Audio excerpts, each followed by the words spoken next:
Imagine that you are sitting at home, holding a device in your hand, and the world unfolds for you with a touch of your fingertips. Every piece of news, every video, and every recommended article accurately hits your interests and soothes your preferences. If you like philosophical thinking, the algorithm will push Nietzsche's insights to you. If you love science fiction art, countless cosmic wonders will come into your eyes. If you care about environmental issues, the screen will be full of green initiatives and ecological crises. This is a universe tailored for you, an information garden that belongs only to you, with flowers blooming and everything you need. You feel understood, satisfied, and even empowered.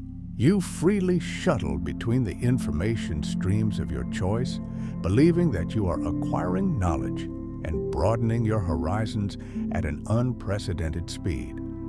However, have you ever felt a faint, elusive sense of uneasiness for a moment? Have you seen and heard things that gradually become so harmonious that you can hardly hear any harsh noises or see any images that challenge your inherent ideas? Have you noticed that the walls of this private library carefully built for you are becoming higher and thicker, ruthlessly blocking out information that is not to your taste, and those voices that may make you uncomfortable, confused, or even angry? You think you are exploring freely, but has the territory of exploration been defined by an invisible hand? You think you have the power to choose, but if the scope of choice itself is strictly filtered or even preset, can it still be called a choice when all opinions that disagree with yours are quietly hidden by the algorithm and the echo wall of information around you becomes increasingly solid? Is what you get real richness and diversity, or is it self-hypnosis in an infinite loop? Is your thought continuing to grow in this comfort zone, or is it being pruned and stereotyped unconsciously and eventually becoming stereotyped? What is even more thought-provoking is that if this information cocoon is not built by you, but is quietly reinforced by some invisible force every time you enjoy free choice, how should you deal with it?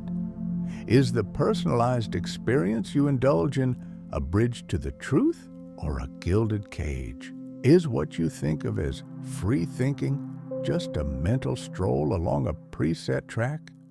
When you only resonate with people who share the same frequency and only absorb content that is consistent with your beliefs, are you building a spiritual island for yourself in the name of comfort and efficiency?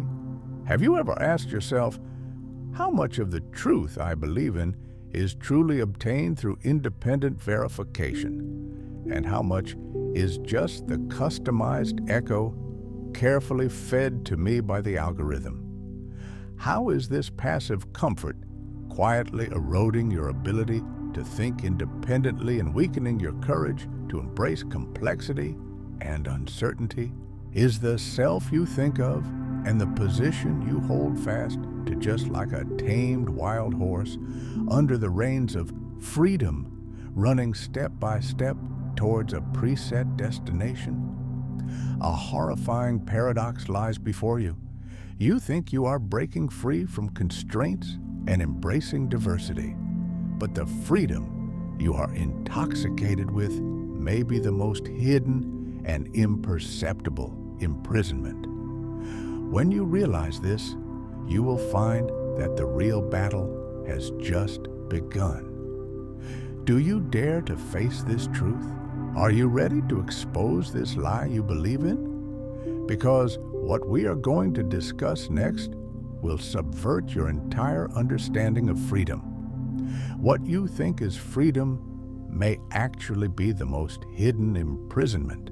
The reason why this imprisonment is difficult to detect and even makes people willing to accept it is not only because of the precise feeding of external algorithms, but also because it is rooted in the deepest psychological structure and philosophical dilemma of our own human beings. This is not an external invasion, but a conspiracy between inside and outside, a gentle kidnapping of your mental sovereignty. Going deep into the dark cave of our hearts, you will find that the first conspirator of the information cocoon is the cognitive bias that you and I are born with. Your brain, this efficient calculator that has been honed by evolution for billions of years, was not born to seek objective truth, but to survive. It naturally tends to cognitive shortcuts and self-protection. The most prominent of these is confirmation bias. Have you noticed that you are always more inclined to find, interpret, and remember information that supports your existing beliefs? When you have formed an opinion, your brain will be like a loyal servant, sparing no effort to screen evidence for you, even at the expense of ignoring facts that contradict it. The internet algorithm is nothing more than this inherent human tendency, infinitely amplified and realized at millisecond speed. They know what you like and what you fear, and they are well aware of your desire to be affirmed and understood. So they build a perfect echo chamber for you, so that you only hear the voices you want to hear and only see the world you want to see. Behind this is the power of will that Schopenhauer has seen. In his view, life is full of endless desires and pain, and our consciousness is often subject to this blind will to live. We seek comfort, we escape pain, and we desire to be recognized. The information cocoon is a high-level shelter for modern people to escape from the uncertainty, complexity, and pain of reality. It provides a false sense of order and control, so that you don't have to face those alien voices that challenge your values and make you feel uneasy. When you immerse yourself in it, you are unconsciously away from the harsh will noise and escape into an illusory tranquility projected by your own will. You think you are thinking, but it is very likely that you are just spinning in your own thought projection, confirming your long-held prejudices again and again. Going further, Nietzsche's philosophical alarm bells are also ringing in our ears. He questioned our obsession with truth, believing that many times what we pursue is not objective facts, but a will to power, an impulse to establish our own narrative, control our own interpretation, and thus gain power and meaning. In the information cocoon, the truth you accept is often a power narrative, tailored for you, which makes you feel that you are right, superior, and on the right side of history. This sense of identity brings great psychological satisfaction, making you extremely repulsive to questioning. When your truth is challenged, you feel not only a difference in opinion, but also a shaken personal identity and power position. This is why people defend their opinions on social media, often not to seek the truth, but to defend themselves, to defend the you carefully shaped by the information cocoon. This adherence to the self makes it extremely difficult to get out of the cocoon, because that means facing the you who is not so perfect, not so certain, and may even be full of contradictions. You may also ask, what does this have to do with Jung's collective unconscious? Jung revealed the deep, common psychological patterns and archetypes of human beings. To some extent, the information cocoon is also a modern projection of these collective unconscious archetypes. Our inner fear of belonging, security, heroism, and others are all amplified and exploited in the information flow. When the algorithm continues to strengthen a certain type of view and suppress another type of voice, it not only affects your individual cognition, but also subtly shapes a narrowed and polarized collective unconscious. It solidifies the prejudice within the group and pushes those shadows, repressed and ignored aspects that should have been explored and integrated into deeper darkness. What you see is no longer the whole picture of the world, but a distorted mirror image projected by countless individual shadows. So you see, the problem is far more than just algorithm recommendation. It is a battle between you and your deep inner needs, the common psychological weaknesses of human beings, and the eternal philosophical questioning of truth and meaning. The free customization you enjoy is the core bait of this gentle trap. The more you indulge in it, the more blurred your mental boundaries become, and your independent thinking ability shrinks. Do you feel that the uneasiness is increasing? Is the invisible net getting tighter and tighter? Because this is just the prelude. Next, we will explore how these invisible captivity quietly shapes your life trajectory and even the future of the entire society. When you immerse yourself in this seemingly free ocean of information, those invisible consequences, like silent undercurrents, quietly shape your personal destiny and profoundly affect the future direction of the entire social structure. You think you are in control, but in a carefully designed digital matrix, you may just be a tiny node that follows a preset program. First, this invisible imprisonment is depriving you of one of your most important abilities: critical thinking and resilience to deal with complexity. Your brain is an efficient learning machine, but its learning mode is deeply affected by the environment.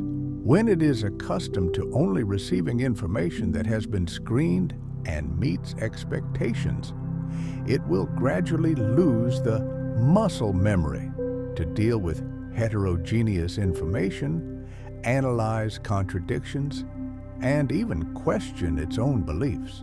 Every time you easily accept a fact pushed by an algorithm, every time you immerse yourself in the echo of a group that is completely consistent with your views, you are unconsciously weakening your potential to distinguish between truth and falsehood, accommodate dissidence, and transcend prejudice. This mental muscle weakness makes you appear unprecedentedly vulnerable when facing the complexity, variability, and uncertainty of the real world. A small shock to your ideas, an unexpected fact, may make you feel extremely anxious, angry, or even fall into cognitive dissonance, because your spiritual world has become accustomed to the smooth road paved for you by the algorithm and can no longer handle the bumps and ruggedness. On a deeper level, it quietly reshapes your identity. In the information cocoon, your self is increasingly dependent on the information you receive and output. Your interests, your values, and even your emotional reactions are solidified in the interaction with the algorithm.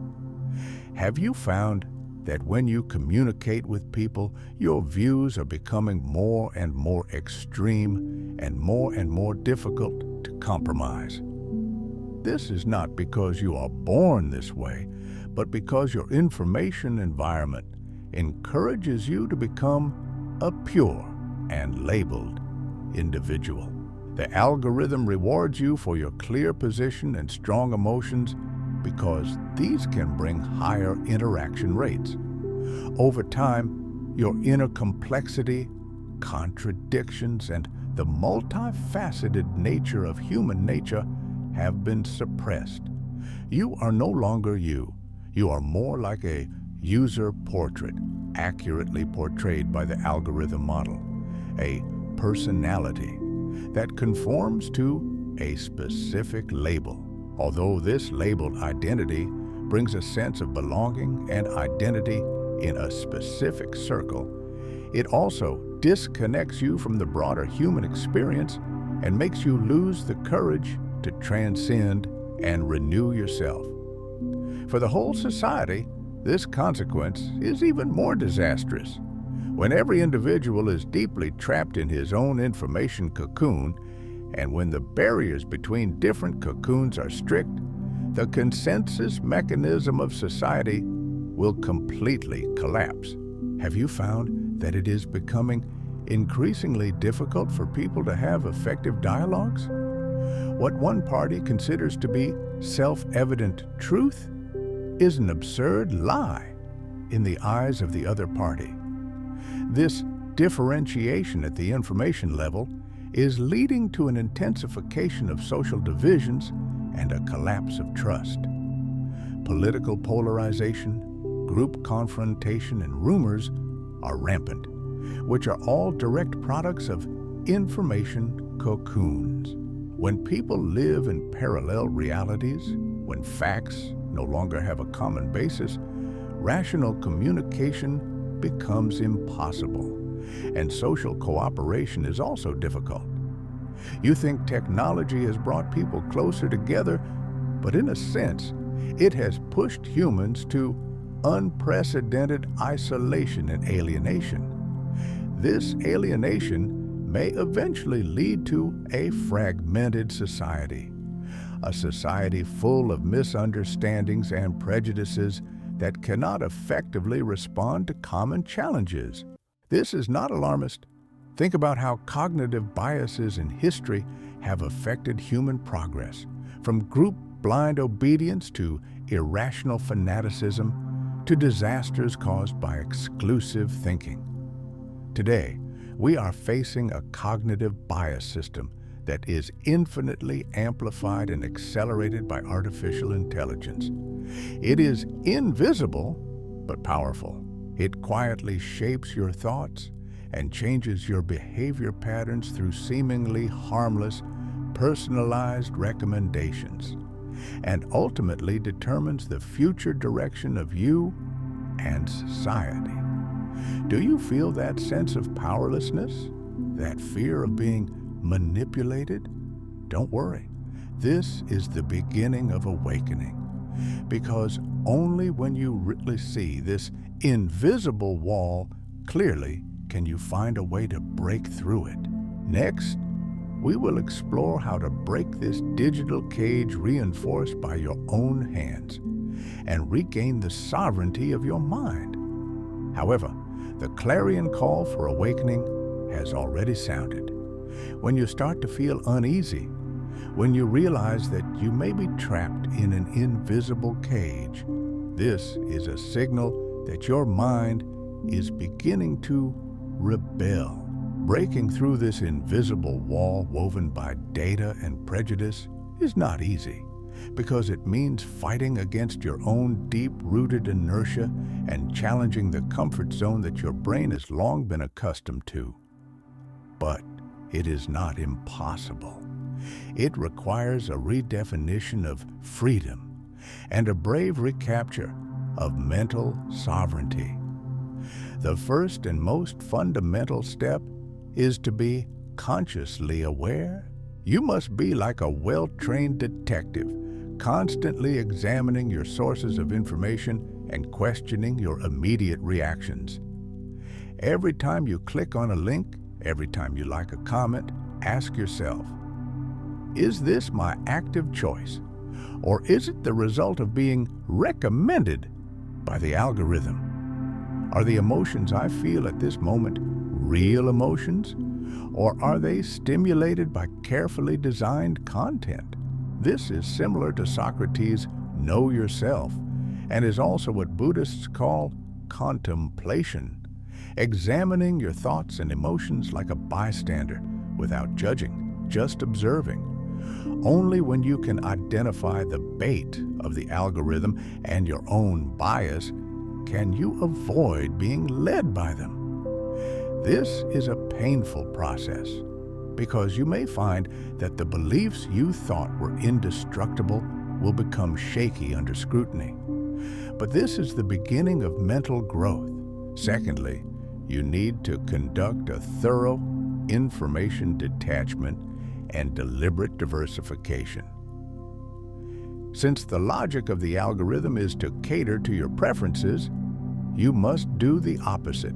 Turn off those unnecessary push notifications, unfollow those accounts that make you emotional but have a single message, and even temporarily uninstall those apps that overly attract your attention. This is a digital withdrawal that frees your brain from constant stimulation. Then, more importantly, actively seek opposing and heterogeneous voices. If you are used to reading a certain type of media, try to read its opposite. If you only communicate with people who hold the same views, try to listen to voices that are very different from your position, not for argument, but for understanding. This requires you to step out of your cognitive comfort zone and embrace the temporary discomfort brought about by cognitive dissonance. As Nietzsche said, "What does not kill me makes me stronger." This kind of tolerance and digestion of heterogeneous information is the best way to exercise your critical thinking muscle. Secondly, it is rebuilding real connections and returning to physical sense. No matter how much interaction there is on the screen, it cannot replace the real eye contact and emotional resonance between people. Spend time communicating with family and friends face to face, participate in community activities, and devote yourself to a hobby that requires hands-on experience and feeling the world.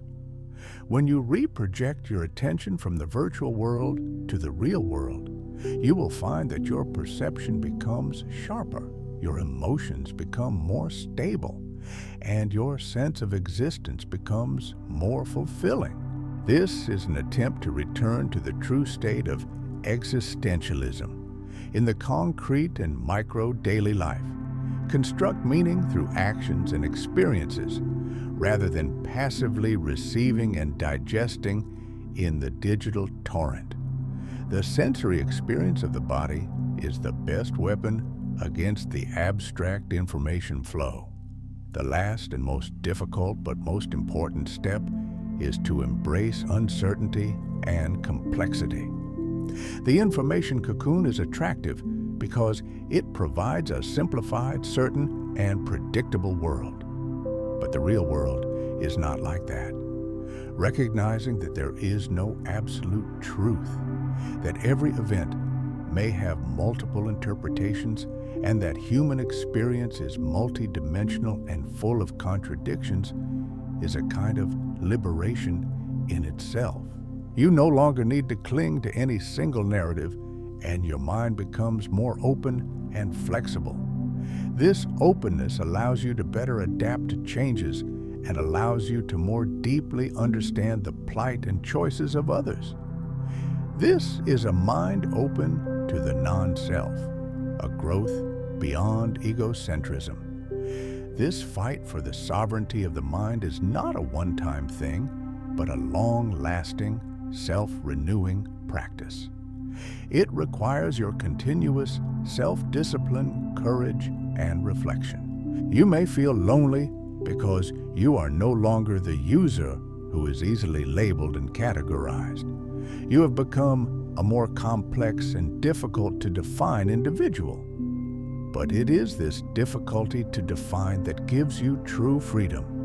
When you break free from this invisible prison, you will usher in a brand new world. A world full of challenges, but also full of infinite possibilities. This journey of fighting for the sovereignty of the mind is not a victory once and for all, but a never-ending practice, day after day. It requires you to remain vigilant, constantly examine yourself, and bravely fight against those tempting but harmful trends. You may feel tired at some point or even doubt the meaning of this effort because the digital world still tries to pull you back to the familiar and shaped comfort zone with its strong inertia.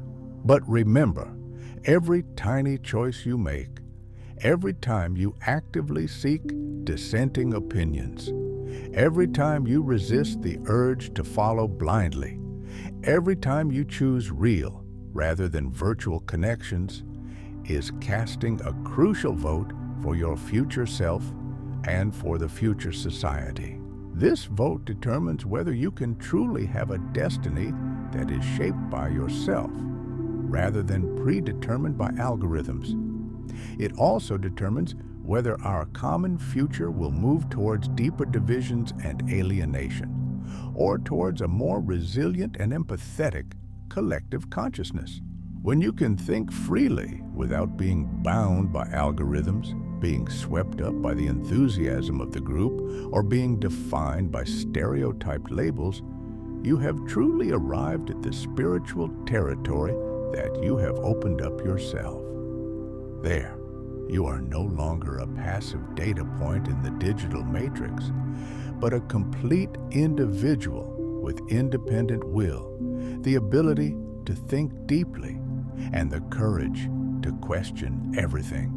This kind of freedom goes beyond superficial material satisfaction and touches the deep meaning of human existence, the desire for self-control, the exploration of the real world, and the return to the origin of life.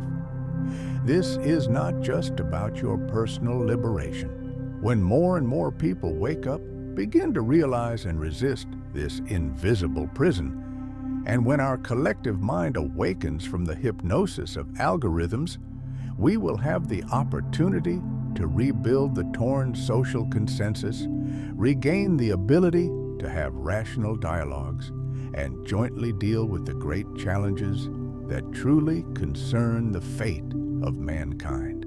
This requires courage, patience, and a deep love. Love for your independent thinking, love for this complex and ever-changing but real world, and love for those who are different from you but are also struggling. In the vast tide of the digital age, you don't need to be a blind surfer, passively swept into the unknown by the huge waves. You can choose to be your own lighthouse, standing in the torrent of information and illuminating the way forward with a clear mind. Your mind is your most precious asset and the cornerstone of the continuation and development of human civilization. It cannot be eroded, let alone handed over easily.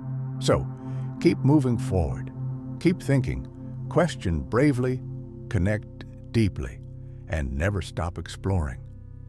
Because true freedom is not easily available, but can only be reached through eternal awakening and struggle.